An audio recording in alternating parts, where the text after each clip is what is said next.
అందరికీ నమస్కారం. మా ఈ కాలజ్ఞాన్ అకాడమీ ఛానల్కి స్వాగతం.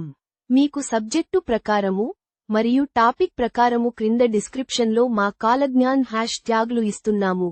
వాటి ప్రకారం మీరు ఏ వీడియోలు చూడాలని అనుకుంటే ఆ వీడియోలు చూడవచ్చు.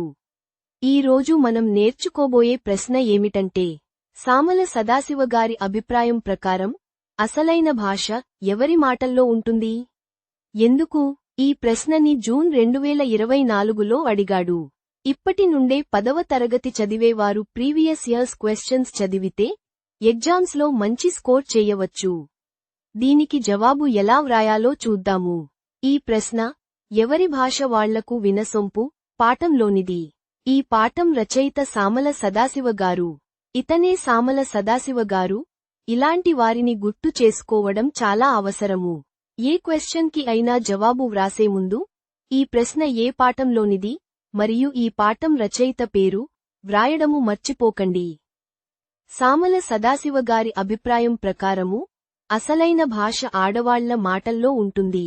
ఎందుకంటే ఆడవాళ్లు ఎక్కువగా ఇంట్లోనే ఉంటారు. వారి మీద బయట ప్రభావము తక్కువ. అందువలన వాళ్ల మాటల్లో విదేశీ పదాల కలయిక తక్కువగా ఉంటుంది. కాబట్టి వాళ్ల మాటల్లో శుద్ధమైన, సహజమైన భాష ఉంటుంది. కూరగాయలు అమ్మే స్త్రీల మాటల్లో కూడా అచ్చమైన తెలుగు నుడి వినిపిస్తుంది. ఏ ప్రాంతంలోనైనా నిజమైన భాష ఆడవాళ్ల నోటనే వినిపిస్తుంది అని సదాశివ గారు చెబుతారు.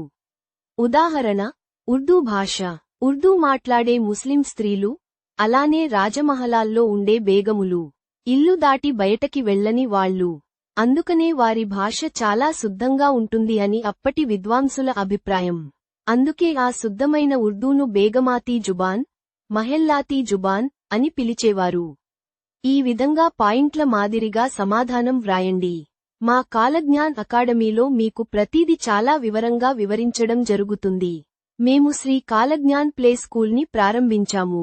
ప్రారంభోత్సవ కానుకగా ఫీజులో 50% డిస్కౌంట్ ఇస్తున్నాము. హయాత్నగర్లో మీకు తెలిసిన వారు ఎవరైనా ఉంటే మా స్కూల్ని రెఫర్ చేయవలసినదిగా ప్రార్థిస్తున్నాము. మీకు ఈ వీడియో నచ్చినట్లయితే మా ఈ ఛానల్ని లైక్ చేసి సబ్స్క్రైబ్ చేసుకొని ఇతరులకి షేర్ చేయగలరు. ధన్యవాదములు.